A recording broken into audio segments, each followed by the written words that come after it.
m'appelle donc Gabriel Willem et nous sommes ici au Jardin Enchantant à Herlisheim près Colmar. Les Jardins Enchantants, en fait, c'est une ferme où on fait du maraîchage, on fait pousser des légumes, mais on fait aussi pousser des idées, on réfléchit et on met des spectacles vivants aussi à l'intérieur des jardins. Donc c'est une ferme polyculturelle dans le sens où elle allie la culture et l'agriculture.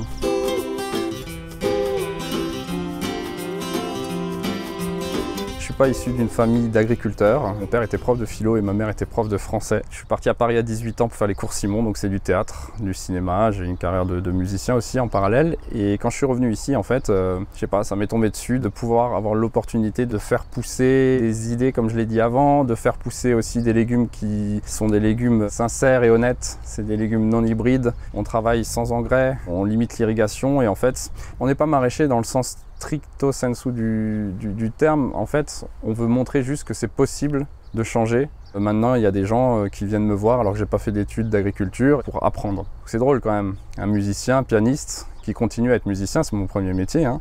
Et maintenant, on vient me voir pour me dire mais comment tu fais pousser, comment ça marche. Voilà, c'est une fable en fait.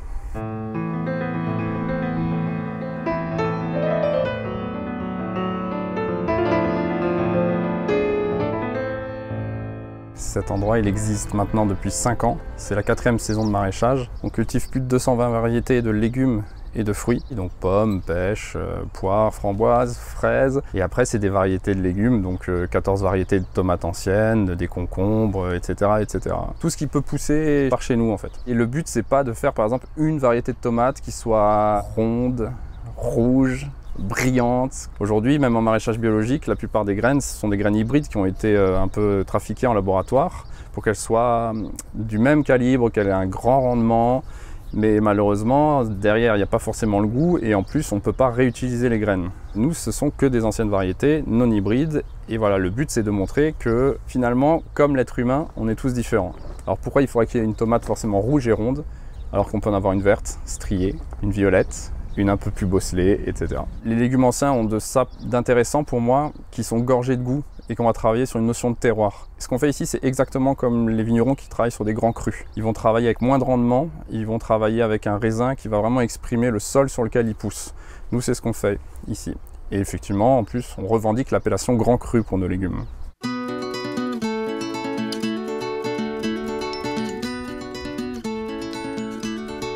On est labellisé agriculture biologique. Après, je ne peux pas dire qu'on fait de la biodynamie, en tout cas on n'est pas labellisé, mais il y a des pratiques dont on s'inspire. Un peu de calendrier lunaire, même si je refuse tout dogmatisme en fait. Permaculture, c'est un mot qui est très à la mode. On fait de la permaculture dans le sens où on voit ce projet de manière permanente. C'est pas que faire pousser des légumes, c'est du social, c'est de l'humain, c'est de l'économique. Pour moi, c'est ça la permaculture. C'est ça être un paysan, une paysanne, c'est être dans son endroit et œuvrer pour le pays dans lequel on est. Voilà, après on fait tout à la main, on a un petit motoculteur pour quelques travaux qui sont trop difficiles, mais on fait du jardinage. C'est un grand jardin, un très grand jardin. Quand vous faites 120 mètres de long en aller-retour toute la journée, c'est long et grand. C'est pas un champ de maraîchage à perte de vue avec un tracteur, c'est entre les deux. C'est un équilibre, c'est humilité et ambition, c'est les mots que je dis tout le temps, entre ciel et terre.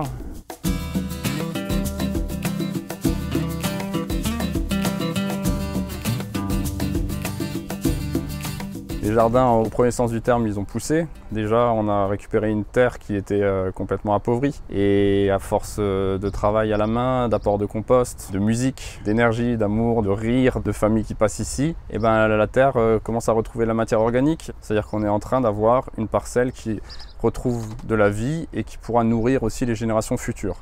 Et les Jardins Enchantants en tant qu'entité ont poussé aussi, puisque effectivement, moi j'ai commencé seul et aujourd'hui je suis avec ma compagne qui s'appelle Léa Palagès, qui elle est costumière de spectacle et maraîchère. Il y a mon papa qui est énormément présent et puis on a toute une famille autour de personnes qui viennent aider. On a aussi des stagiaires professionnels qui font des études agricoles, on a des woofers, donc souvent c'est des personnes qui cherchent un sens à leur vie et qui vont travailler dans des fermes en échange d'être logés, nourris. Ça brasse énormément de monde, on est un peu comme une ruche en ébullition.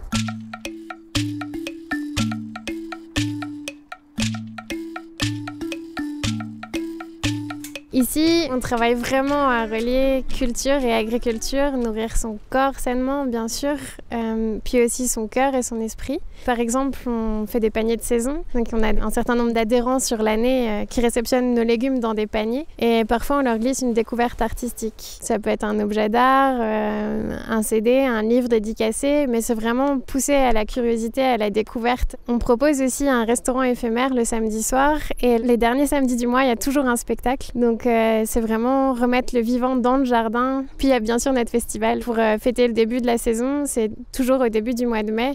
Et là, ça y est, on lance les festivités, on lance les premières récoltes. Et du coup, on entame par 3 journées de portes ouvertes où il y a toujours une grande programmation de spectacles vivants ou même de rencontres, de conférences au pied de nos légumes.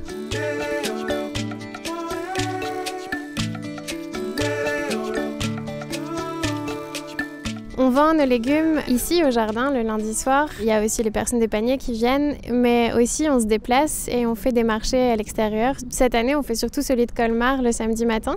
Notre métier, bien sûr, c'est de travailler la terre, c'est d'être dans le champ, dans notre bulle, mais c'est aussi de rencontrer l'autre et de vendre nos produits. Et en fait, c'est presque un moment essentiel, c'est 90% de pédagogie, parce qu'on se rend bien compte que les personnes sont coupées d'une certaine réalité, des 4 saisons même, ou de qu'est-ce que ça veut dire faire pousser un légume à la main, combien de temps ça prend, etc. Du coup, là, le but, c'est vraiment d'échanger, de raconter ce qu'on vit, de faire goûter, en fait, tout bêtement, parce qu'on comprend quand on goûte, et c'est un moment vraiment joyeux de partage, quoi. Ça nous prend beaucoup d'énergie, mais c'est cool.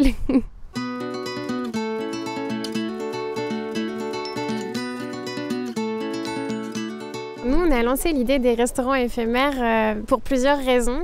En fait, au marché, je chatouille un peu les gens en leur disant « Quoi, mais vous prenez pas les fans des carottes, mais vous les mangez pas, comment ça? Non, non, mais attendez, moi je vais vous raconter, en fait, vous pouvez faire du pesto, de la soupe et ceci et cela. » Ils écoutent, mais c'est pas encore le moment où ils franchissent le pas de se dire « Allez, je vais cuisiner des fans de légumes. » Alors du coup, nous, au restaurant, on fait exactement ce qu'on dit en fait. Juste pour prouver qu'on ne parle pas, c'est pas des mots en l'air, c'est vrai. On cuisine nous-mêmes nos légumes, comme pour nous, dans des assiettes qu'on compose avec du cru, du cuit, des choses préparées, des conserves, pour faire goûter et faire sentir le goût de ce qu'on peut faire avec autant de légumes, et qu'on peut se nourrir avec une assiette entière de légumes en fait, et que ça peut être consistant. On entame la soirée toujours par une visite du jardin qui est commentée, qui est guidée.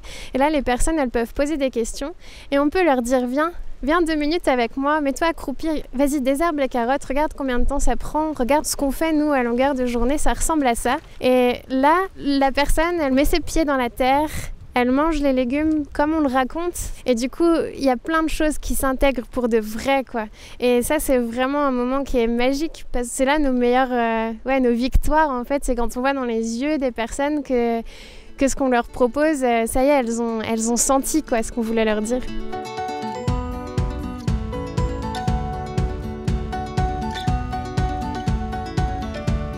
Après ces 5 années des jardins enchantants, j'aimerais bien que ça se pérennise d'un point de vue financier. Aujourd'hui, c'est en train d'arriver, il y a toute une force, une communauté dans la région de Colmar qui nous soutient. C'est aussi pour ça qu'on est encore là, parce que concrètement, dans l'agriculture, quel que soit le type d'agriculture, on perd tous les jours des agriculteurs. Pour qui c'est fait tout ça, c'est clair que c'est pas fait pour moi.